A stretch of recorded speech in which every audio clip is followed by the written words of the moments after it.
¿Qué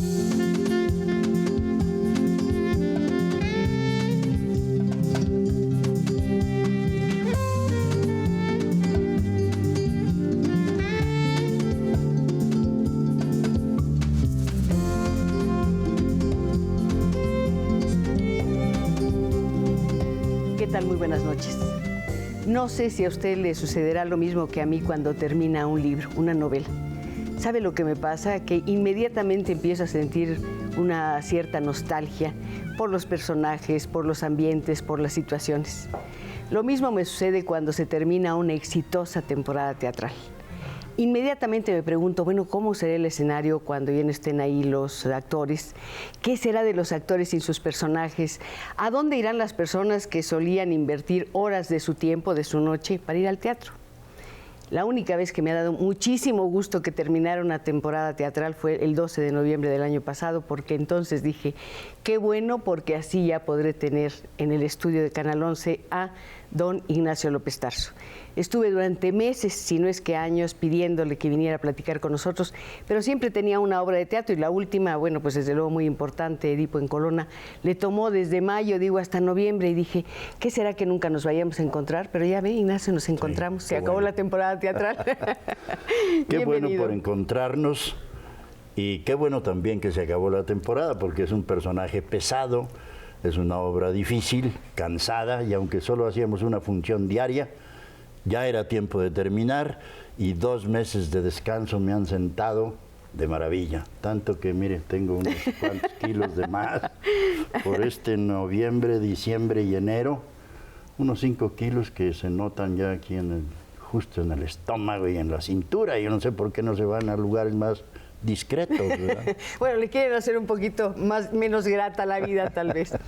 En una entrevista usted dijo algo que me llamó la atención. Soy bueno, tengo buena memoria para recordar y tengo buena memoria para olvidar. Sí, eso es cierto. Esto lo relaciono con su personaje Edipo. Lo presentó cuando usted tenía 35 años y ha vuelto a presentarlo, ya viejo, sí. Viejo el personaje, por supuesto, pues tanto tiempo después. La continuación del Edipo Rey. Pero ¿cómo recuerda aquel Edipo y cómo sintió este? Aquel Edipo era un Edipo muy vital, muy joven, violento. Llega a Tebas después de haber matado, sin saberlo, a su propio padre.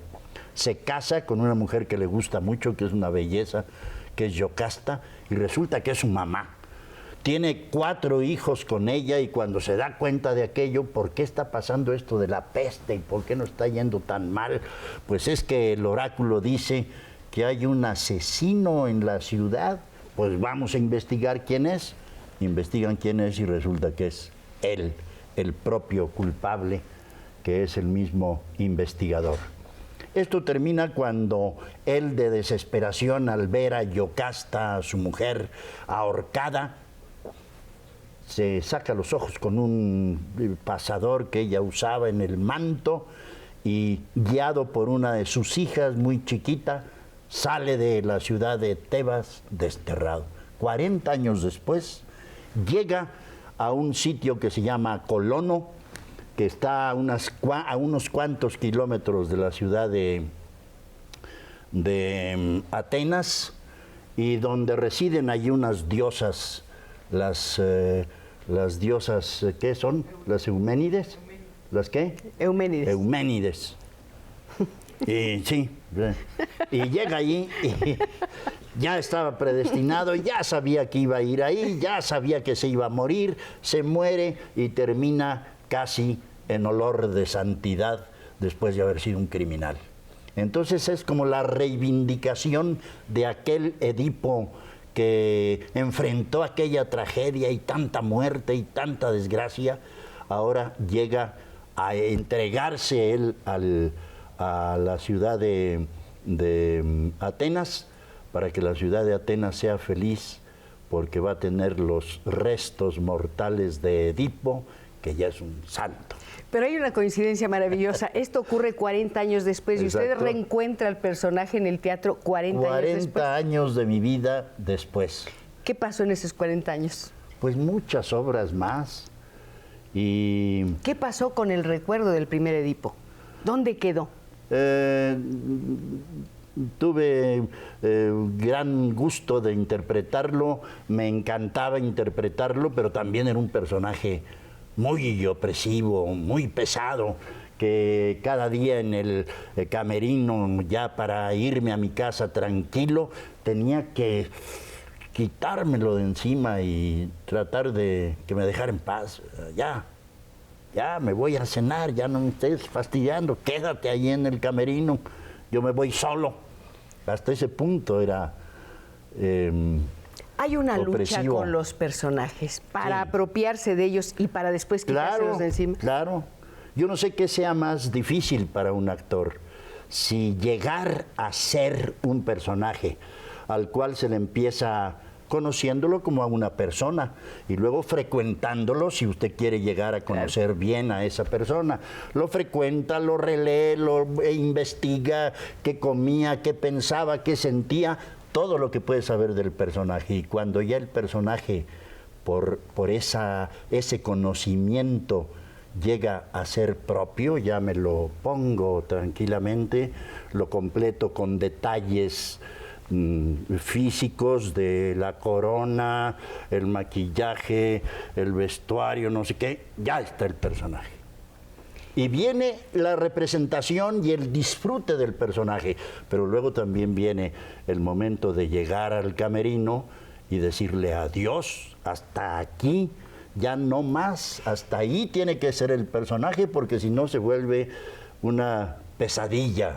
Dijo usted algo muy interesante, nos acercamos a un personaje como nos acercamos a las personas. Así. Y para llegar a conocerlas tenemos que tratarlas. Así es. Y finalmente tenemos que aceptarlas con sus cualidades y con sus defectos. Exacto. ¿Usted llega a conocer los defectos de sus personajes? Claro. Y hay unos personajes que no quisiera hacerlos porque son más defectos que cualidades. Por ejemplo. Como Tirano Banderas, ¿verdad? Que, bien, él fue el libertador de ese X país latinoamericano, después de la independencia. Y consuma la independencia y es un héroe y se convierte automáticamente en un gran dictador. Entonces es el villano, y es un villano de gran altura, y es odioso personaje. Pero yo lo interpretaba con mucho gusto, y no lo admiraba, pero bueno, lo quería, era yo mismo, ¿no? ¿Hay Tirano complicidad Banderas. entre el actor y su personaje? Absolutamente, y además yo pensaba que, ¿para qué haces ese personaje que...? Yo, pues bueno, a mí me gustaría ser el revolucionario que llega y lo mata.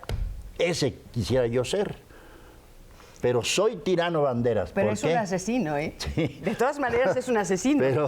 Pero mata al tirano. Es un héroe, ¿no? Es un héroe popular, el que llega, el revolucionario que llega a matar al tirano, ¿no? Ese hubiera yo querido ser. Sin embargo, interpretaba a Tirano Banderas, porque interpretando a Tirano Banderas estaba al servicio de la obra que es absolutamente revolucionaria, ¿no? Por ese camino se puede interpretar muy bien y hasta con gran satisfacción a un perverso de estos, ¿verdad? Un bellaco de estos.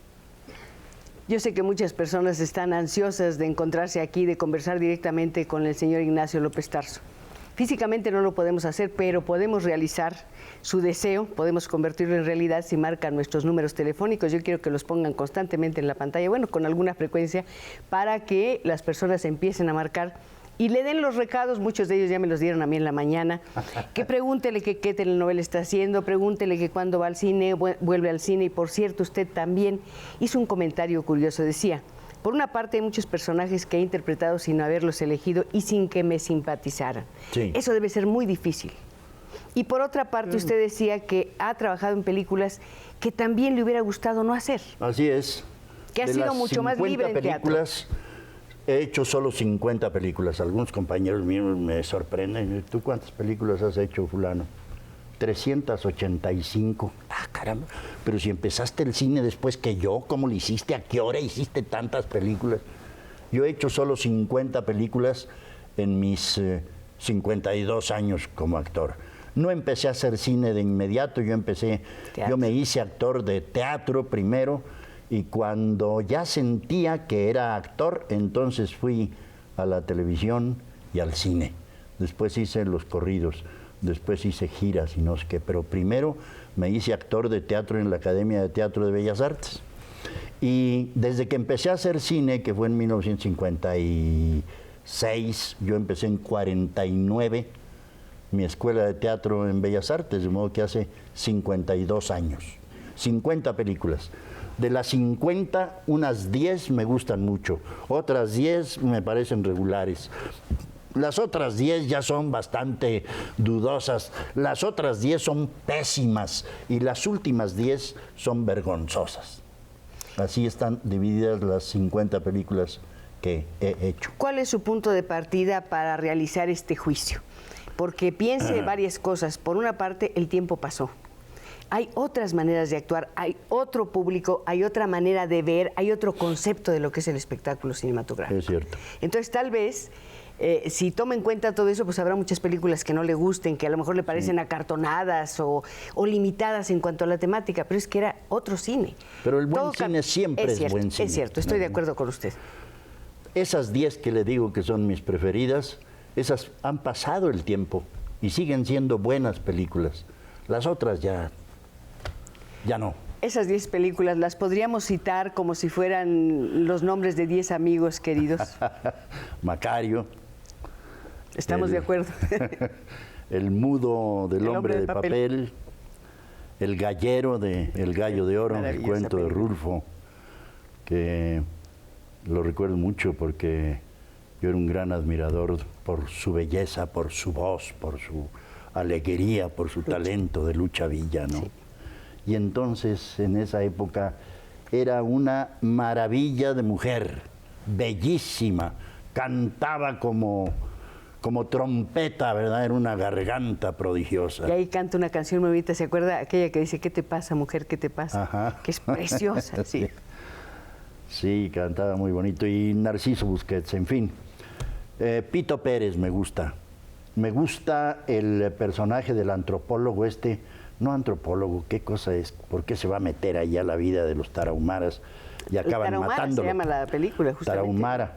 Pero el personaje que hago yo creo que sí, está investigando qué pasa con este grupo que siempre está perdiendo cada vez más sus tierras, cada vez los echan más a la montaña y cada vez más a las tierras inhóspitas. Y en esta investigación pierde la vida, como seguramente le ha pasado a mucha gente. ¿Y cuántas llevo? Lleva 7, pero creo que está olvidando Nazarín. Nazarín, muy pequeño personaje. Sí. Pero bueno, con Buñuel, una gran película, y mi participación muy pequeña, aunque fundamental para entender la filosofía de Nazarín, porque lo acusa y dice, al fin y al cabo tú muy bueno, yo muy malo, y ninguno de los dos servimos para nada, man. Y juzga a Nazarín desde un punto de vista muy descarnado, pero lo hace reconsiderar su posición, ¿verdad? Y Nazarín duda después de aquella pequeña escena de aquella noche con que se llama El Buen Ladrón, el personaje que yo hacía. Para Ignacio López Tarso, un buen actor tiene que apoyarse en un texto excelente.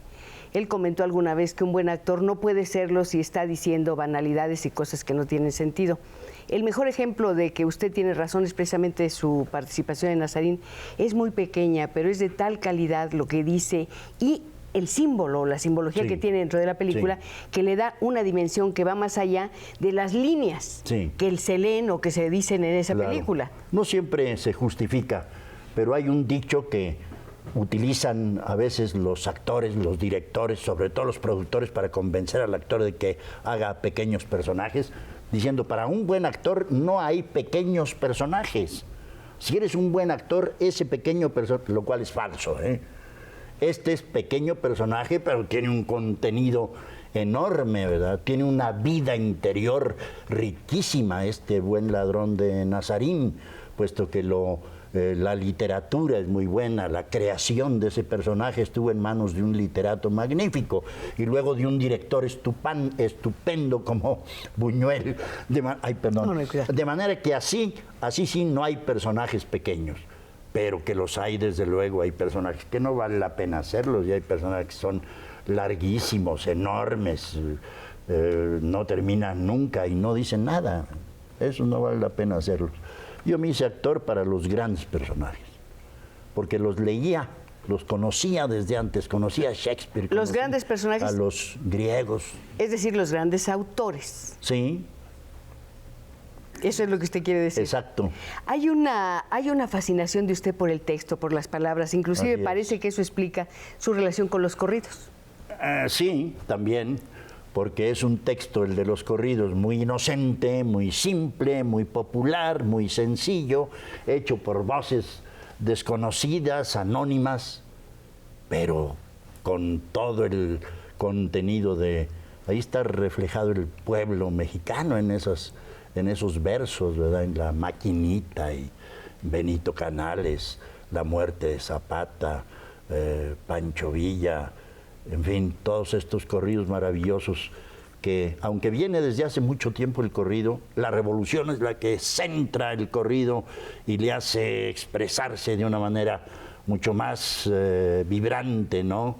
Y esa época de la revolución es la del corrido. Pero estos textos maravillosos de los griegos que fueron escritos hace 25 siglos y que perduran y que dicen todavía cosas maravillosas y que vuelven a provocar en el hombre su pensamiento, su inquietud, qué es el ser humano, qué hace aquí, a dónde va, de dónde viene, en fin, las preguntas eternas del ser humano que nadie le ha podido responder. Los griegos ya se las hacían y los griegos agotaron toda la temática del teatro universal. Si examinamos después a los clásicos españoles del siglo de oro, hay mucho de los griegos. Y en Shakespeare hay muchísimo de los griegos, son los grandes maestros, por eso es el teatro clásico, el superior, el incomparable, el que sirve de ejemplo a las siguientes generaciones. Más allá de sus personajes, usted es un hombre, un ser humano que se plantea incógnitas, dilemas y, me imagino, preguntas que todos nos hacemos y que a veces no tienen solución, no tienen respuesta. ¿Sus personajes alguna vez le han contestado, le han respondido a esas preguntas de usted, no del actor, sino de Ignacio López Tarso, simplemente? No, más bien coinciden conmigo los dos, estamos muy desorientados, tanto mis personajes como yo en ese sentido. Yo quisiera encontrar a alguien que contestara alguna vez. Es algo que no se puede cambiar, es algo que no podemos modificar, el hecho de que vivamos llenos de preguntas y morirnos sin respuestas. Así es, así le ha pasado a todo el mundo.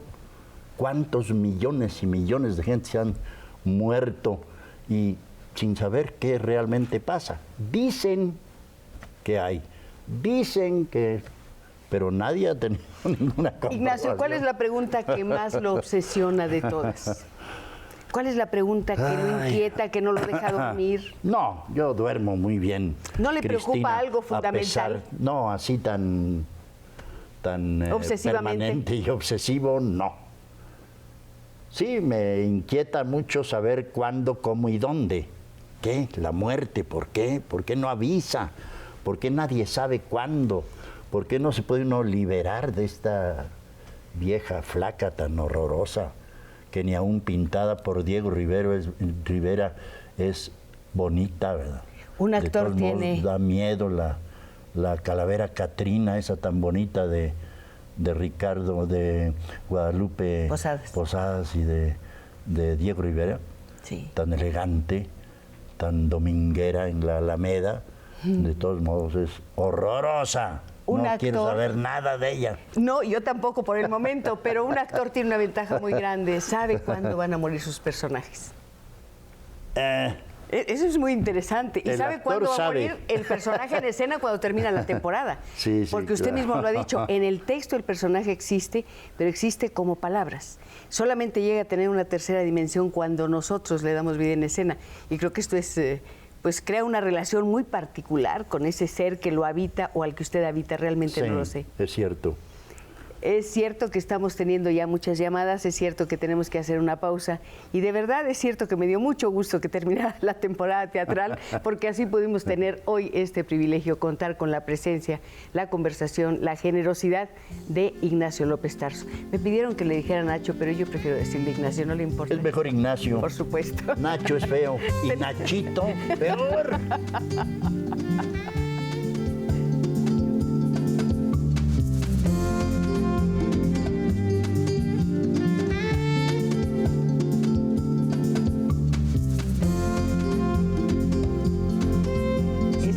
Es de una artesana, por supuesto, de Santa Clara del Cobre y tiene un nombre muy bonito, María del Carmen Castro García.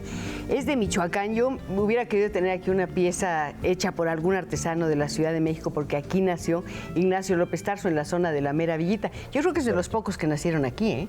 Sí, ¿verdad? Ya todos llegamos muy de... pocos, sí. Todos son fuereños ya. Pero los la que viven familia aquí. es de Michoacán y de Guanajuato. Sí, por cierto, en Santa Clara del Cobre se me olvidaba. ¿Le hablé de Pito Pérez? Sí. Ah, bueno. Pues lo Pito teníamos... Pérez era de Santa Clara del Cobre. Lo teníamos que mencionar Sí. y déjeme decirle que hay muchas personas que desean que usted sepa qué es lo que quieren decirle, así que rápidamente Sí. le voy a comentar. María Fernanda Herrería de la Fuente dice, quiero preguntarle a Ignacio López Tarso, ¿qué relación de amistad tuvo con Cricri, con Gabilondo Soler? Muy poco. Yo estaba enfermo, Gabilondo. Lo conocí, lo quise mucho porque era una persona gratísima. Un gran amigo, él se abría y ofrecía su casa y su familia. Y me llevó a su observatorio, él observaba las estrellas, astrónomo y no sé cuánto. Me confesó que no le gustaban mucho los niños, pero...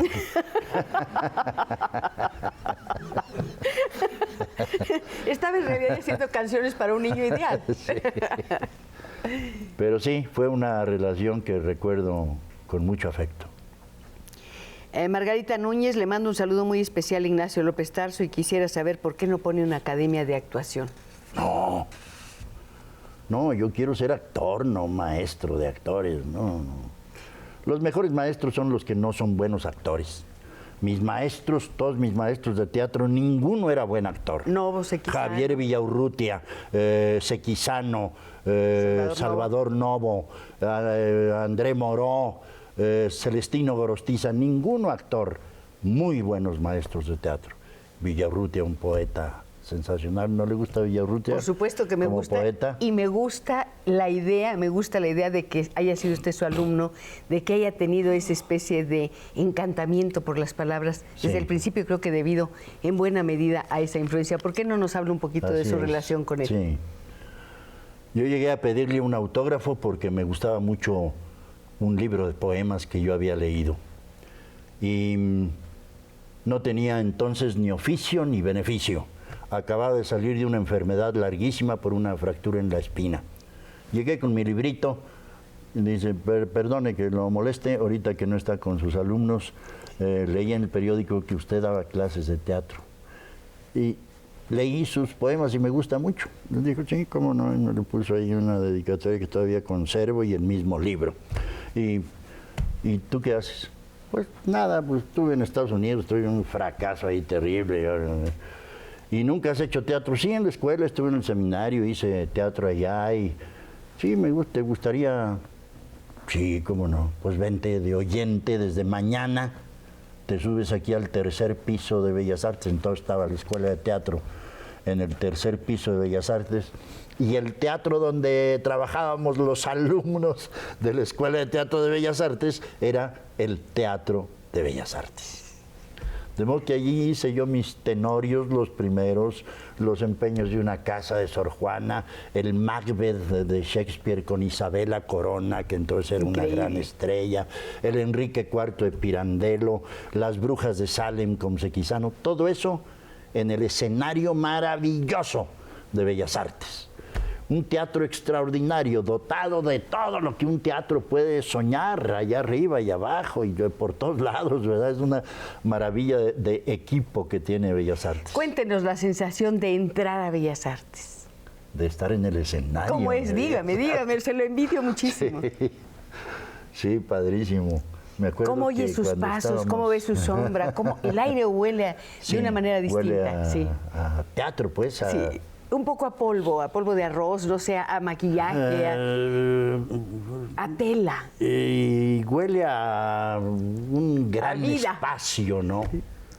Era maravilloso trabajar ahí. Yo recuerdo que mi hija muy chiquitita iba a los ensayos de las brujas de Salem y me decía, yo quiero subirme allá. Me decía, pues ahorita no, mijita, deja que termine el ensayo y no sé qué.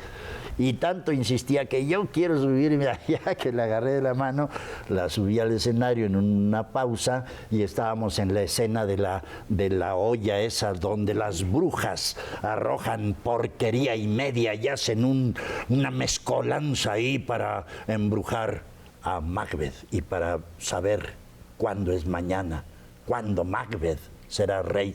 Y de ahí salía un mito y no sé qué, y la niña, yo quiero, la agarré otra vez de la mano, la metí en el caso de las brujas, salió del caso de las brujas, ¡ay, qué bonito!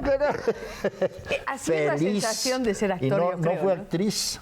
No, pero eso debe ser, así debe ser la sensación, Sí. meterse en una especie de olla y que le pase algo que lo transforma completamente. Maravilloso, sí. Pero Ahí después- aprendí a utilizar mi voz. Ahí ese teatro, ese escenario me obligó a saber mandar la voz y a utilizar mi diafragma y a inflar mis pulmones con todo el aire de que fuera capaz para expresar ese bárbaro, ese brutal guerrero medieval que es Macbeth y gritarlo a toda la sala. Usted comenta que un actor, lo mismo que cualquier otro creador, debe tener un estilo, debe de hacerse de un estilo. Así es. ¿Cómo define el estilo de López Tarso? ¿Cómo lo hizo? Pienso que pudo haber sido a partir de su voz o de su nariz. Y de Villaurrutia, y de Novo, Claro. y de Sequizano, y de todos los directores con los cuales he trabajado, y de todo lo que he leído, y de todo lo que he practicado, ha salido por fin un estilo de apropiarse de los personajes, un estilo de hablar, un estilo de pronunciar, un estilo de expresarse en un escenario ante el público, y eso solo se logra con la práctica. Y un actor ruso al que yo le preguntaba exactamente lo que usted me está preguntando en este momento, un gran actor ruso que se llamaba, ya murió, se llamaba Nikolai Cherkasov, que fue el que interpretó en cine el Iván el Terrible de Einstein y el mejor Quijote que se ha hecho en el cine lo hizo Nikolai Cherkasov. Y él me decía, yo estudié y el gran teórico ruso Stanislavski, y estuve con ese, y fue alumno de Stanislavski, Nikolai Cherkasov. Decía, sin embargo, después de haber leído, después de haber esto, mi estilo de trabajo se llama Nikolai Cherkasov. Y es mi estilo personal, que después de asimilar todo lo que he leído, todo lo que he visto, todo lo que he practicado, este estilo que ahora tengo, producto de toda esa experiencia, se llama Nikolai Cherkasov. Mi estilo se llama, pues, López Tarso, después de mucho tiempo de A eso iba. experiencia. ¿En qué momento se dio cuenta de que ya tenía un estilo? ¿Cuál de sus personajes se lo dijo? Pues yo no quisiera ser muy presuntuoso, pero desde el primer Tenorio que hice en Bellas Artes, desde aquel personaje de Los empeños de una casa, cuando hice Las mocedades del Cid con Álvaro Custodio al principio de mi carrera con el teatro clásico español, cuando hice El Rey de Portugal en aquella obra maravillosa de Vélez de Guevara que se llama Reinar después de morir, cuando dije las coplas de Jorge Manrique, cuando interpreté a John Proctor de Las Brujas de Salem, yo empezaba mi carrera y sin embargo ya sentía tener un estilo propio de expresarme. ¿Hay algún riesgo en tener un estilo? Creo que hay que buscarlo, al contrario no como un riesgo, sino no como una meta definitiva tampoco, pero el encontrar un estilo lo busca el escritor y el pintor y el carpintero y todo el mundo trata de encontrar un estilo para expresarse. Y este estilo que tengo para hacer mis cosas, pues me ha servido mucho y me gusta y lo disfruto, y la prueba es que cada vez gozo más en escena y sufro menos. Y estoy ya en una época de mi vida en donde es pleno gozo salir al escenario y sentir al público y tener en mis manos, en mi responsabilidad y dentro de mí a un gran personaje de esos que siempre admiré, y tenerlo ahora en mis manos, en mi voz, dentro de mí, es el goce más grande. Ese goce es una especie de cóctel fascinante, embriagante. En ese cóctel, ¿cuántas gotas de adrenalina habrá? Sí, se quema mucha adrenalina en el escenario. Me refiero a la tensión. Sí. Y usted decía, es un puro gozo, sí, pero también yo creo que hay un reto y un riesgo que corre aún quien tiene un estilo. Sí, se corre el riesgo de que la emoción misma que brota de la sinceridad absoluta del actor te ahogue. Tienes que dominarlo, ¿no? ¿Alguna vez le ha pasado? La técnica, sí, muchas veces al principio me emocionaba tanto con los personajes que ya no pasaba la voz, ya se anudaba la garganta y había que sonarse y limpiarse las lágrimas. Eso es un fracaso, ¿verdad? Hay que emocionarse, pero dominar a esa emoción, igual que cuando no se siente la emoción, hay que provocarla de donde sea. Los más crueles recuerdos de mi vida me han servido de estímulo en determinado momento para llegar a un clímax con el personaje. Su auxiliar es su memoria. Sí. Pero es cierto. Saquea su vida para darles a sus personajes. Es un poco una especie de ladrón. Pero de si yo estoy al servicio del personaje, claro, pues le doy todo lo que tengo, ¿no? Todo lo que tengo. No hay nada que se guarde, no hay algo que le diga el pudor, no, eso no. No eches mano de este sentimiento, ni siquiera por ese personaje. No, yo he usado, eso sí lo confieso, las cosas más íntimas de mi vida, lo más doloroso de mi vida, lo he utilizado en algún momento en beneficio de la emoción que necesita el personaje. O sea que va viviendo dos vidas al mismo tiempo. La pasada y la de su personaje. Me acuerdo un momento de Edipo Rey en que murió mi madre haciendo el Edipo Rey en temporada. Y entonces murió mi madre anoche y yo tenía función al día siguiente. Y así fui a la función y utilicé el recuerdo de la muerta, pues me sirvió mucho. Fue sin duda una representación muy emotiva, donde estaba fresca la emoción. No podría ser de otra manera, puesto que el actor trabaja con un elemento maravilloso que es la condición humana, los sentimientos de las personas. Exacto, el pensamiento, el sentimiento, la sensibilidad, lo mejor de uno mismo, ¿no?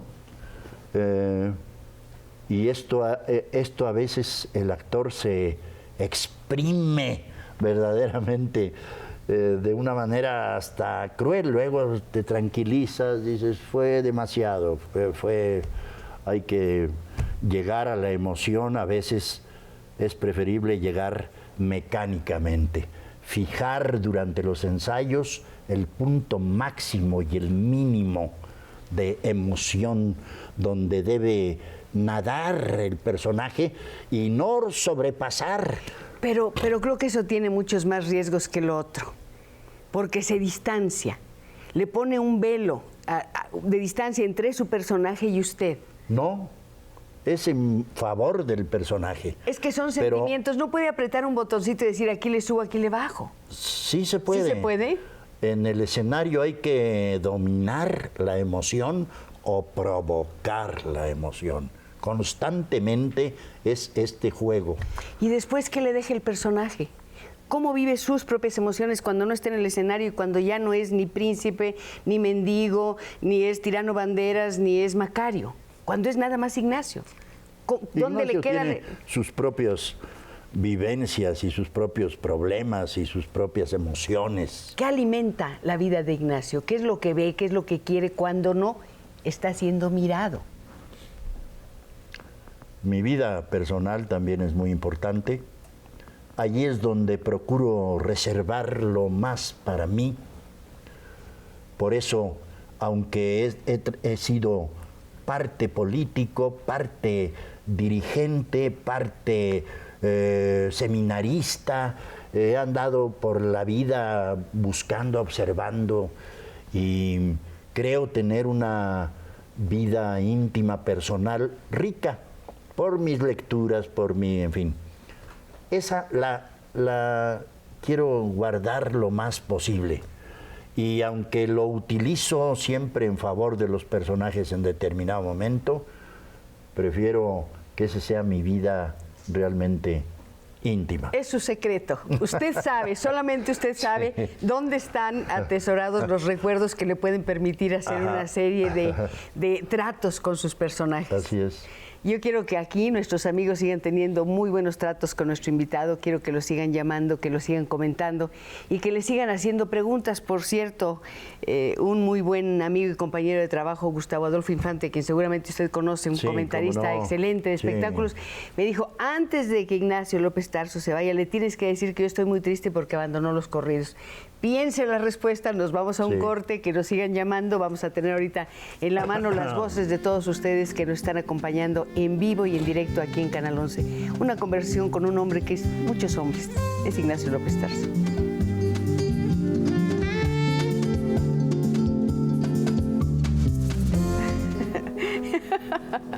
¡Qué maravilla! De 4 años. ¿Qué se le ocurre 10, ahorita que nos está mostrando esas imágenes? ¿Qué se le ocurre? ¿Qué piensa? De conscripto. Pues una niñez muy feliz en realidad, con algunos problemas, pero muy feliz mi niñez. Mire, Dolores del Río en el teatro, Edipo Rey, Sófocles, un gran dramaturgo, Tirano Banderas. Y este es Rey Lear de Shakespeare, que hice con la universidad. Este es El hombre de papel, dirigido por Ismael Rodríguez. Este es Edipo en Colono, que no es solo un hombre ciego, sino que es un hombre que se ha sacado los ojos con un alfiler, ¿no? Y esta obra que la recuerdo con mucho afecto, con Carlos Ancira, que se llamaba Hogar, que parecía que eran dos amigos, y poco a poco se va enterando el público de que están en un manicomio y que están totalmente zafados. Y son dos gentes que hablan maravillosamente bien, dos filósofos. Y estábamos Ancira, Ofelia Guilmain, Virginia Manzano y yo, nada más los 4 en escena. Ofelia traía una muñequita que le sonaba ahí la barriguita, ya, hombre. Y nos divertíamos mucho en la obra los 4, y era una obra muy dramática. Y se contaban puros chistes y la gente se reía mucho, pero era terriblemente dramática porque eran 4 gentes recluidas en un manicomio. Es curioso lo que está sucediendo, hay muchas llamadas que tienen que ver con sus películas, pero también muchas que hablan de los corridos. Ay, es algo que usted, un trabajo que usted asume por convicción, por su gente, Guanajuato, Michoacán, y además yo insisto en que usted comenta que ahí la música es importante, pero es mucho más importante el texto. El texto. Realmente es una historia que contar. ¿Le gustaría que alguien escribiera el corrido de Ignacio López Tarso? ¿Cómo empezaría usted, que es memorioso, que ha leído tantos libros? Después Sí. podría empezar con una octavita, ¿no? Un corrido. Sí, a ver, ¿cómo empezaría la vida de Ignacio Pues ya López tengo Tarso? por ahí guardados varios. ¿Dedicados a usted? ¿Por qué no nos dice un pedacito y le decimos si nos gusta? Año de 1925 presente lo tengo yo. En el norte del DF, Ignacio López nació. Sígale, ahí vamos dándole. Y luego, Y al llegar a Bellas Artes, no, ya pasaron muchos años, ya no seguimos inventando, porque los corridos son estupendos, porque a pesar de que son hechos por gente sin ninguna cultura, a veces, gente desconocida. pero tiene el oído. Pero de un ingenio, de un por dentro, ¿verdad? Cómo se vuelca la emoción, el sentimiento, toda la tragedia, toda la alegría, todo el sentido del humor que tiene el pueblo de México. Y cuando descubrí los corridos, que los descubrí muy joven, porque mis padres cantaban corridos, nunca profesional, pero cantaban muy bonito. Y como los dos son del Bajío, pues es la tierra del corrido. Nací, en realidad, oyendo corridos. El primero que oyó y que recuerda. No me acuerdo. Tal vez Benito Canales, porque era del pueblo de Serrano, ahí cerquitita de donde nació mi padre. Yo le decía, yo conocí familiares de Benito. Yo decía, ay, no es cierto. ¿Cómo no? Que me juraba ¿A mi qué se padre. dedicaba su padre? Entonces era militar, estaba cuando esto de Veracruz, cuando el marinerito de 4 años, vivíamos en Veracruz y mi padre era del ramo de justicia militar. Era un abogado no recibido y allí en Veracruz fue el último levantamiento en contra del gobierno que encabezó el general Escobar. Y entonces él estaba con el general Escobar y por lealtad a su jefe se fue a la sierra como rebelde. Lo agarraron a los 8 días y lo iban a fusilar. Ya estaba para fusilar. Hicieron un fusiladero de gente ahí en la sierra. Desde luego al general Escobar. Y mi padre se salvó porque un amigo suyo, maquinista, lo metió ahí en la carbonera, lo puso todo negro. Así llegó mi padre a la casa después de no saber de él durante muchos días. Yo sin mucha conciencia de la cosa, ¿verdad? A los 4 años.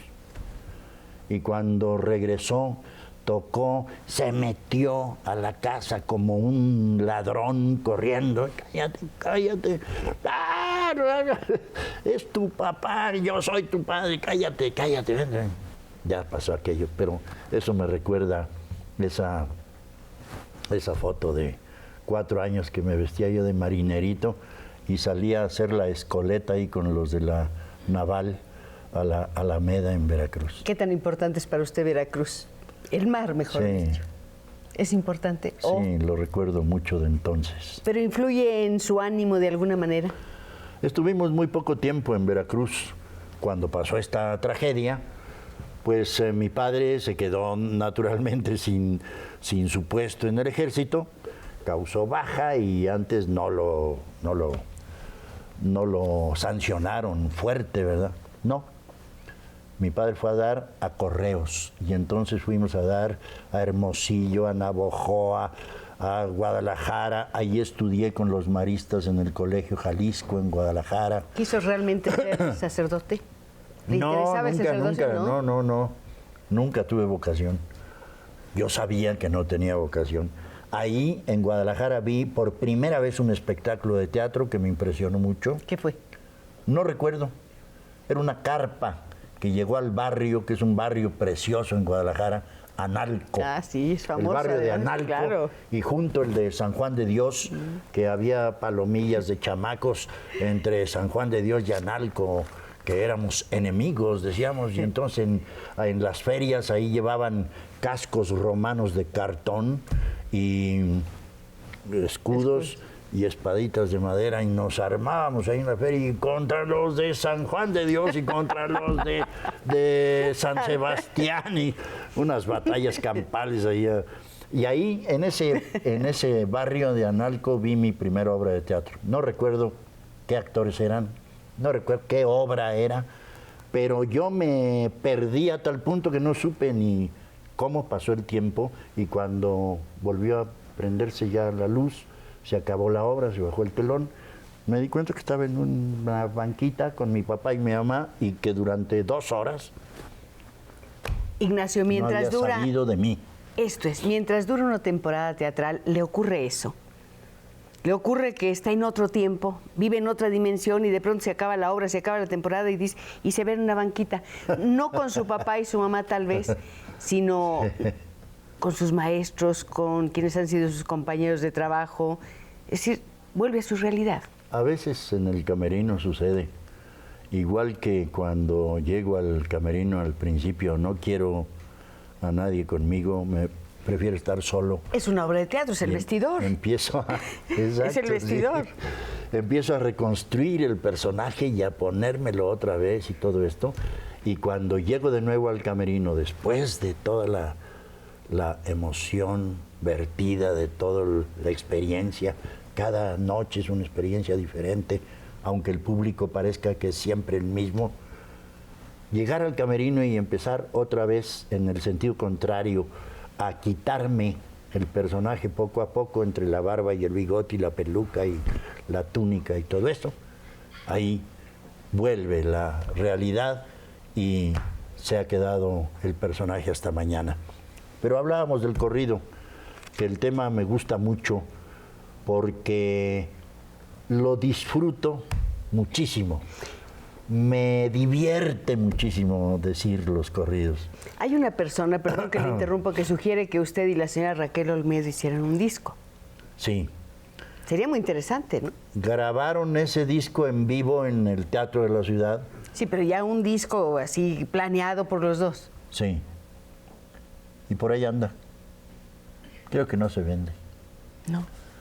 Pero por ahí anda, es un discote de esos, de 4 LPs, una función completa de los corridos en el Teatro de la Ciudad. Pero he hecho los corridos con Nati Mistral en España, con un mariachi mexicano. Hice los corridos con María Teresa Rivas en Cuba, con mi guitarrista nada más Roberto Rojas, y un mariachi formado por puros músicos de la Sinfónica de Cuba. Unas trompetas, un par de trompetas maravillosas y un ritmo que tenía el mariachi sensacional, los corridos.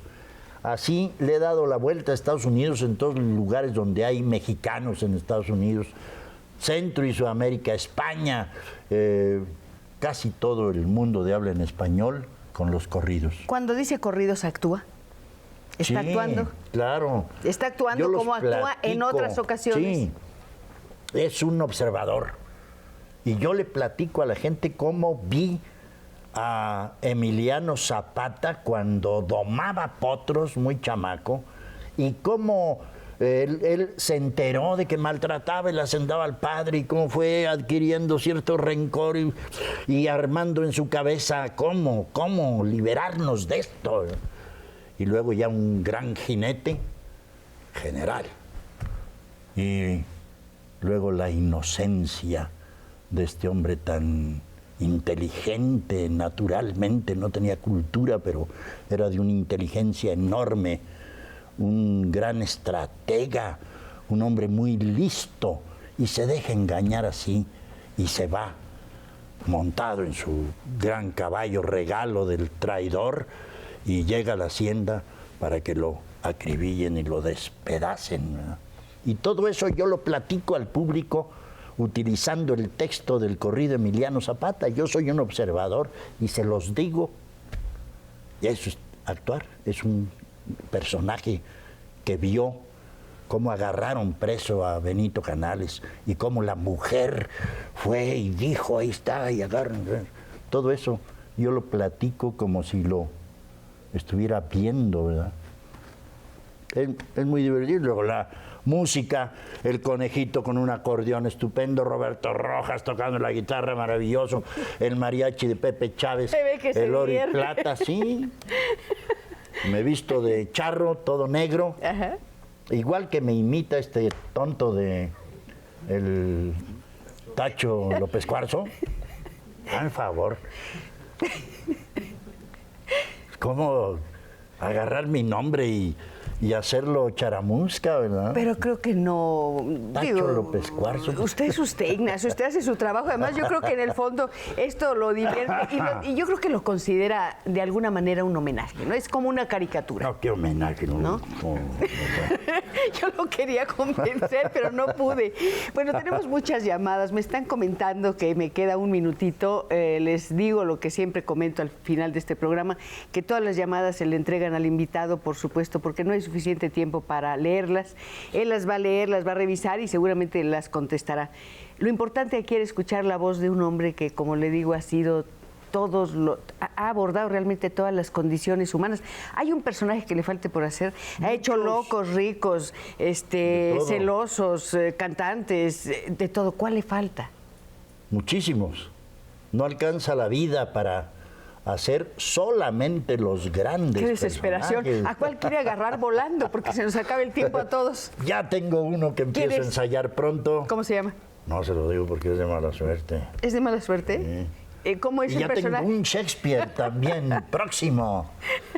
2 obras nuevas. Ajá. Y tengo ya ¿La 2 telenovela? obras montadas. Y la telenovela que... ¿Cómo se va a llamar? Se va a llamar Atrévete a olvidarme.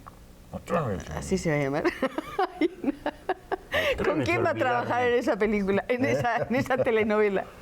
Pues va Mónica Sánchez. Va Jorge Salinas. ¿Y a quién le dice atrévete a olvidarme así con esa cara tan enojada? Atrévete, es un personaje que tuvo un gran amor y se lo mataron ahí en el pueblo y tiene un rencor. Pero también lo dice el galán y, en fin, es una frase que lo repiten los personajes. Atrévete a olvidarme. Pero tengo montadas 2 obras de teatro. Vamos a hacer como que no vemos que ya se terminó el programa. Edipo en Colono y El villano en su rincón. Más estas 2 voy a tener pronto 4 obras del gran teatro para alternarlas y hacer una compañía de repertorio. Fantástico, maravilloso. No se lo decimos a nadie. Pero a nadie, pero... Es un secreto. Sí. Y vamos a hacer como que no se terminó el programa, se está terminando y de verdad yo le tengo que decir, atrévase a olvidar Canal 11 y ya verá lo que le va a pasar. No lo olvide, recuerde que esta es su casa, que me dará mucho gusto volver a conversar con usted. Nos podemos dedicar un día solo a la poesía, o a los cuentos, o a las novelas, o a la pintura. ¿Le gusta la pintura? Mucho. ¿Cuál es su pintor predilecto? ¿Quién le gustaría que le hiciera un retrato? No, ya se murieron los 3 grandes muralistas. Pero hay otros. Orozco es el que más me gustaba hubiera de los gustado? 3. Sí. ¿En pintura de Yo hice Caballete? la vida o de Orozco. Claro, pero Caballete o Murat. No.